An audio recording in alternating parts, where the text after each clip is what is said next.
د سیکس پر وخت په کوس کې ګوتې وهلو مهمې ګټې. سلام ګران لیدونکو، هیله ده چې روغ جوړ او د صحت جامې وبرتن وي. زه یو ځل بیا ستاسو په خدمت کې د یو نوي ویډیو سره حاضر یم. هیله ده چې د پام وړ مو وګرځېږي. تر هر څه دمخه باید یادونه وکړم که زموږ چینل مو نه وي سبسکرایب کړی نو زموږ چینل سبسکرایب کړئ، په خوا کې ورسره د موږ نشان ووهئ.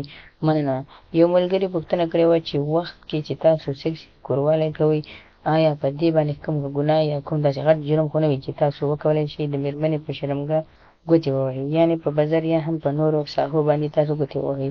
لکه څنګه چې تاسو به اورېدلي وي چې هر رنګ کولی شئ تاسو د مېرمنې څخه ګټه واخلئ. هغه کارونه چې ناروا دي یا هم حرام دي هېڅکله هم تاسو هغه ته سوچ مه کوئ. نو څنګه کولی شئ چې تاسو د مېرمنې د شرمګاه څخه ګټه واخلئ؟ یعنې په هره طریقه تاسو کولی شئ چې خپل خواهشات د خپلې مېرمنې څخه پوره کړئ، خو باید په ناروا طریقه هېڅکله هم تاسو یو کار ونه کړئ. خو هغه ملګري چې دا پوښتنه یې کړې، زه به له هغه لپاره یو داسې جوابنامه جوړ کړی او داسې یو جواب دی چې کولی شي د دې څخه ډېر ګټه واخلي.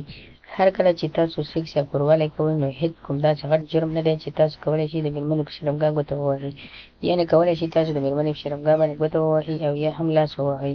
یعنې کولی شئ تاسو مېرمن ترې خلاصه هم کړئ او خلاصه یې په دې طریقه کړئ چې تاسو ونه شئ داسې چې ستاسو د مېرمنې شرمګاه ته کوم زیان ورسېږي یا هم ستاسو مېرمنې ته زیان ورسېږي.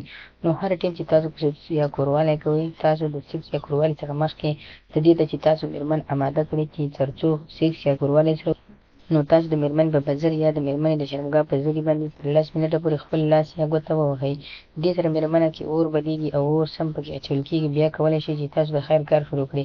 یعنې هغه مېرمن چې په 10 یا هم 15 یا هم نیم ساعت یو ساعت کې خلاصېږي، نو که چېرته مو داسې کار ورسره وکړئ چې د مېرمنې په شرمګاه مو تر 10 منټه پورې لاس ووهه او یا هم د تیلو سره باید تاسو ته ووایم چې د تیلو سره لاس ووهل شي، یعنې لاس په تیلو غوړ شي او بیا د مېرمنې شرمګاه ته ټچ شي او بیا 10 منټه لپاره د مېرمنې شرمګاه پرې یعنې مساج شي، یعنې زړی یا بزر د بزر زړی پرې 10 دقیقې مساج شي. که بیا هغه ښځه چې تر نیم ساعت پورې یا هم یو ساعت کې خلاصېږي، نو تاسو کولی شئ چې په 15 منټه کې مېرمن خلاصه او انزال کړئ او کوم هېڅ داسې کوم قید او شرط نه لري چې تاسو نشئ کولی د مېرمنې په شرمګاه لاس ووهئ. نو دا د هغه ورور لپاره جواب و چې ما ورته وویل. نو خدای دې وکړي ملګرو چې زموږ د نورو ویډیوګانو څخه هم غلط مطلب وانخلئ او زموږ ویډیوګانې لایک کړئ، شیر کړئ، زموږ چینل هم سبسکرایب کړئ. مننه.